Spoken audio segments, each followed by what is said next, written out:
આ વિડીયોમાં મેં એકદમ ક્રિસ્પી અને ટેસ્ટી ફરસાણની દુકાનમાં મળે તેવી ઘઉંના લોટની ફરસી પૂરી બનાવવાની પરફેક્ટ રીત અને 3 સિક્રેટ ટિપ્સ આપી છે. આ જ રીતે ઘરે બનાવશો તો એકદમ ટકાટક પૂરી બનશે.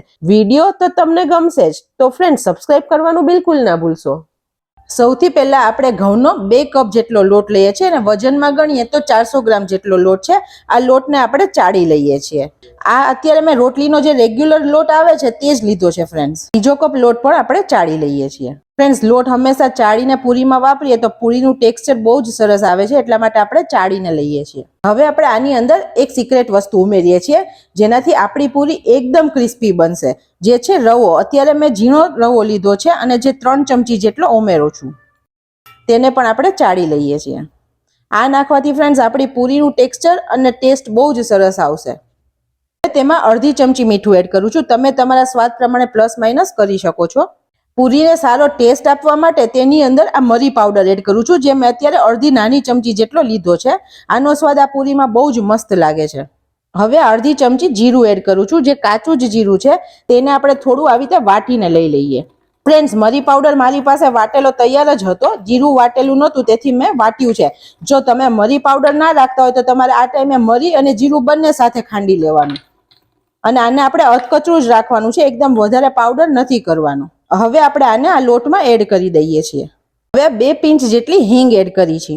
હવે ફ્રેન્ડ્સ, બીજી સિક્રેટ વસ્તુ કહું કે આપણી ફરસી પૂરી બન્યા પછી ખાવામાં એકદમ ખસ્તા એટલે કે એકદમ મસ્ત લાગે, જેવી આપણે બહારથી લાવી છીએ તેવી, તો તેના માટે આપણે અત્યારે ગરમ તેલનું મોણ એડ કરીએ છીએ. આપણે જે તેલ વાપરવાનું છે મોણ તરીકે, તે અત્યારે આપણે નવસેકું ગરમ કરી લીધું છે.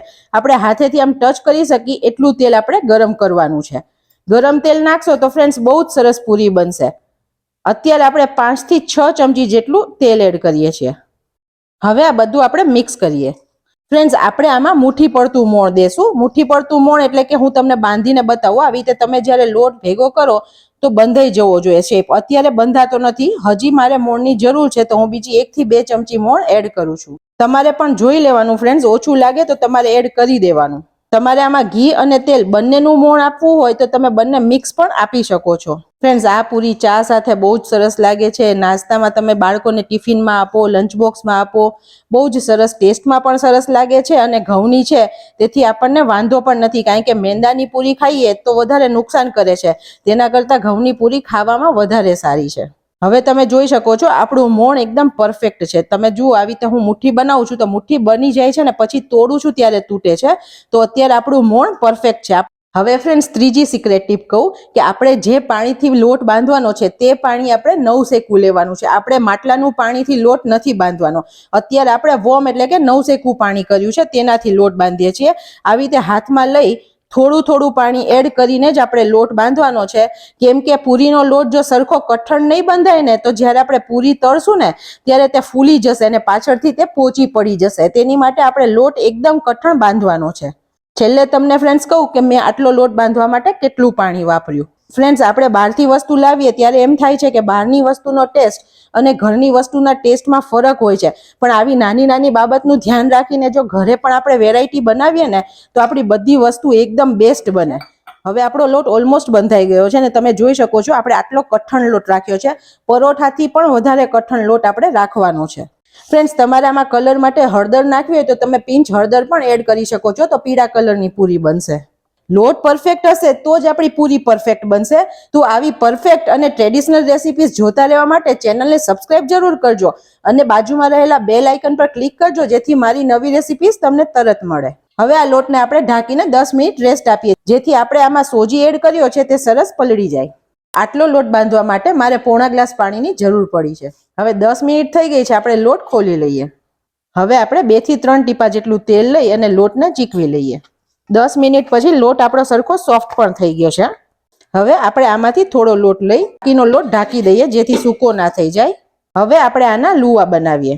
આપણે પહેલા આવી રીતે લોટને ભેગો કરી અને પછી આપણે જે સાઈઝની પૂરી બનાવી છે તે સાઈઝના લુવા બનાવવાના. આ પૂરી થોડી નાની હોય છે, તો અત્યારે હું થોડા નાના લુવા બનાવી રહી છું. તમે થોડી મોટી કરો તો પણ ચાલે. આપણે આ લુઓ લઈ તેને 2 હાથેથી આવી રીતે થોડો મસળી લઈએ. પછી આપણે 2 હાથની હથેળી વચ્ચે બોલ બનાવીએ, પછી દબાવવાનું. આવી રીતે 2 થી 3 વખત આપણે કરવાનું, જેથી આપણો જે લોટનો લુવો છે તે એકદમ સ્મૂધ મસ્ત બની જશે. આમાં બિલકુલ ક્રેક નહીં રહે. આ રીતે આપણે બધા લોટના લુવા બનાવી દઈએ. બીજી બાજુ આપણે તેલ ગરમ કરવા મૂકીએ. અત્યારે ગેસની ફ્લેમ સ્લો રાખી છે. હવે આપણે આ પૂરીને વણી લઈએ. આપણે એકવાર ગોળનું આવી રીતે હાથેથી સરખું કરી લઈએ, 2 હાથની હથેળી વચ્ચે.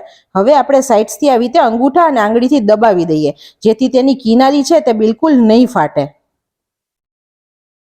હવે આપણે આને લાંબુ વણવાનું. પહેલા સામેની સાઈડ ને પછી આપણી સાઈડ, પછી ફેરવવાનું, પાછું સામેની સાઈડ ને આપણી સાઈડ. આ પૂરી ગોળ થતી જશે. આવી રીતે આપણે સાઈડથી પણ વણવાનું. આ પૂરી ફ્રેન્ડ્સ વધારે પડતી પતલી નહીં વણવાની. આ પૂરી છે તે થોડી જાડી જ હોય તો જ મસ્ત બને છે. તો આપણે આ પૂરીને થોડી જાડી વણીએ છીએ. પહેલા સાઈડથી વણી લઈએ.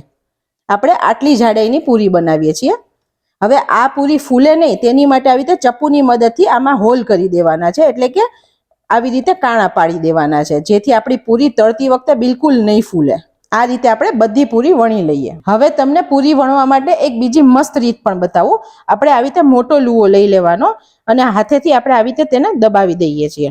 આવી રીતે અંગૂઠો અને આંગળી હોય તેનાથી સપોર્ટથી આપણે સાઈડથી દબાવી દેવાનો, જેથી ત્યાંથી બિલકુલ નહીં ફાટે. હવે આપણે આને વણી લઈએ. અત્યારે આપણે જે મોટો રોટલો બનાવીએ છીએ તે પરફેક્ટ ગોળ નહીં થાય ને ફ્રેન્ડ્સ તોય ચાલશે. જે લોકોને વણતા બરોબર નથી ફાવતું, જે લોકો નવી નવી રસોઈ શીખે છે, તે બધા માટે આ ટ્રીક બેસ્ટ છે. અને આપણે પણ ઘણીવાર બહુ વધારે પ્રમાણમાં પૂરી બનાવવાની હોય ને તો આપણે પણ જલ્દીથી બનાવી શકીએ છીએ. અત્યારે આપણે મીડિયમ થીક પૂરી બનાવી છે. હવે આપણા ઘરમાં આવી કોઈ વાડકી અથવા ગ્લાસ હોય ને તેનાથી આપણે આને પૂરી બનાવી દેવાની. આવી રીતે કરશો તો સરસ શેપની પૂરી બની જશે અને એકદમ ફટાફટ પણ ફ્રેન્ડ્સ બની જશે. તમે એકલા હશો ને તો પણ બહુ જલ્દીથી પૂરી બનાવી શકશો. તમે જોઈ શકો છો પરફેક્ટ રાઉન્ડ શેપની પૂરી બની ગઈ છે. આ વધારાનો લોટ આપણે પાછો લઈ લેવાનો છે અને આની પણ આપણે પૂરી બનાવી દેવાની. હવે આમાં પણ આપણે હોલ પાડી દઈએ. હવે આપણું તેલ ગરમ થયું છે કે નહીં તે ચેક કરવા માટે આપણે લોટનો થોડો ટુકડો અંદર નાખીએ છીએ.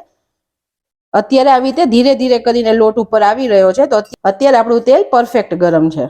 હવે આ પૂરીને આપણે તળવા માટે નાખીએ. આવી રીતે સાઈડથી આપણે નાખવાની, જેથી તેલ ઉડે નહીં. આવી રીતે સાઈડથી ધીરે ધીરે નાખતા જવાની. આપણે બહુ વધારે પૂરી સાથે નહીં નાખીએ, 4 થી 5 પૂરી નાખીએ અને તળીશું. જેમ પૂરી થોડી થોડી તળાશે ને તેમ તે હલકી થઈને ઉપર આવતી જશે. પછી આપણે તેને ફેરવવાની. તરત ને તરત આપણે નહીં ફેરવવાની. ગેસની ફ્લેમ એકદમ સ્લો રાખવાની, કારણ કે પૂરીમાં જાડાઈ હોય ફ્રેન્ડ્સ, તેથી પૂરી સરખી તળાય, અંદરથી કાચી ના રહે, તેની માટે આપણે ગેસની ફ્લેમ ફાસ્ટ નહીં કરવાની. હવે આપણી તમે જોઈ શકો છો 5 પૂરી ઉપર આવી ગઈ છે. હવે આપણે આને પલટાવી લઈએ. આપણે આને ગોલ્ડન થાય ત્યાં સુધી ધીરા તાપે તળવાની છે. તમે જોઈ શકો છો આપણે કાણા કર્યા હતા જે ચપ્પુથી, તેને લીધે પૂરી બિલકુલ ફૂલી નથી. પહેલેથી આપણે બધી પૂરી વણીને રાખવાની જરૂર નથી. આપણે 5-7 પૂરી વણીએ અને તળાય ત્યાં સુધીમાં બીજી 5-7 પૂરી આપણે વણી શકીએ છીએ. તમારે હજી આનાથી પણ થોડી વધારે જાડી પૂરી રાખવી હોય વણવામાં તો રાખી શકાય છે ફ્રેન્ડ્સ. આપણે આ પૂરી એકવાર બનાવી અને 15 દિવસ સુધી આપણે સ્ટોર પણ કરી શકીએ છીએ. હવે તમે જોઈ શકો છો આપણી પૂરીનો કલર ગોલ્ડન આવી ગયો છે અને પૂરી સરસ તળાઈ ગઈ છે. તો આપણે કાઢી લઈએ. આપણે આ બધી પૂરી કાઢી લીધી છે. તમે જોઈ શકો છો પૂરી કેટલી મસ્ત બની છે. આ માપથી આપણી 30 નંગ પૂરી તૈયાર થશે.